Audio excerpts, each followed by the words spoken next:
ब्रह्मास्मगमः पार्थानैतत्त्वय्युपपद्यते क्षुद्रं हृदय दौर्बल्यं त्यक्त्वोत्तिष्ठ परन्तप अशोच्यानन्वशोचस्त्वं प्रज्ञावादांश्च भाषसे गतासून गतासूंश्च नानुशोचन्ति पण्डिताः न त्वेवाहं जातु नासं न त्वं मे जनाधिपाः न चैव न भविष्यामः सर्वे वयमतः परम् देहिनोऽस्मिन् यदा देहे कौमारं यौवनं जरा तथा देहान्तरप्राप्तिः धीरस्तत्र न मुह्यति येनं वेत्ति हन्तारं यश्चैनं मन्यते हतम् उभौ तौ न विजानीतो नायं हन्ति न हन्यते न जायते म्रियते वा कदाचित् नायं भूत्वा भविता वा न भूयः अजो नित्यः शाश्वतोऽयं पुराणो न हन्यते हन्यमाने शरीरे वासांसि जीर्णानि यदा विहाय नवानि गृह्णाति नरोपराणि तदा शरीराणि विहाय जीर्णा नन्यानि संयाति नवानि देहि नैनं छिन्दन्ति शस्त्राणि नैनं दहति पावकः न चैनं क्लेदयन्त्यापो न शोषयति मारुतः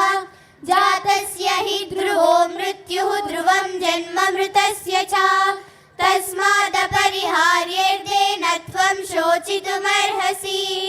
अहमात्मा गुडाकेशः सर्वभूताशयस्थितः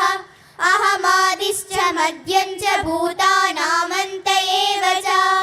बहूनि मे व्यतीतानि जन्मानि तव चार्जुन तान्यहं वेद सर्वाणि न त्वं वेत्त परन्तप बहूनां जन्मनामन्ते ज्ञानवान् मां प्रपद्यते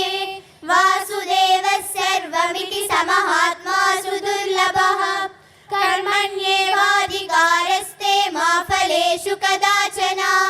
मा कर्मफलहेतुर्भूमा ते सङ्गोत्स्वकर्मणि योगस्थः कुरु कर्माणि सङ्गं त्यक्त्वा धनञ्जय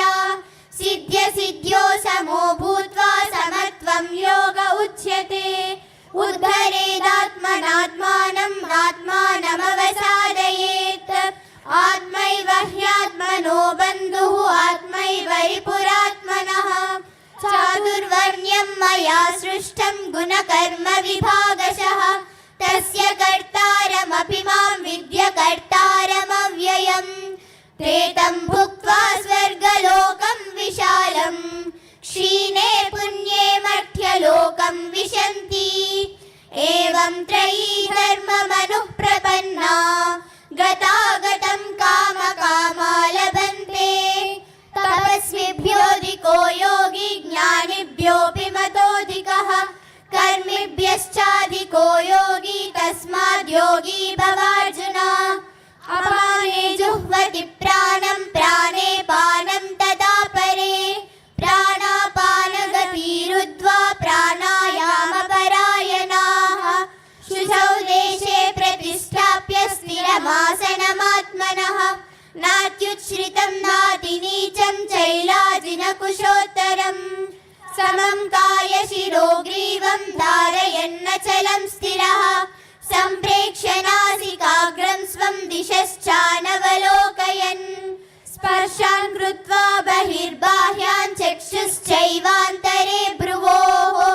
प्राणापानौ समौ कृत्वा नासाभ्यन्तरचारिणौ तत्रैकाग्रं मनः कृत्वा यतचित्तेन्द्रियक्रियः उपविश्यासने युञ्जात् योगमात्मविशुद्धये यतो यतो निश्चरति मनश्चञ्चलमस्थिरं ततस्ततो नियम्यैतत् आत्मन्येव वशं नयेत् युक्ताहारविहारस्य युक्तचेष्टस्य कर्मसु युक्तस्वप्नावबोधस्य योगो भवति दुःखः सर्वधर्मान् परित्यज्य मामेकं शरणं व्रज अहं त्वा सर्वपापेभ्यो मोक्षयिष्यामि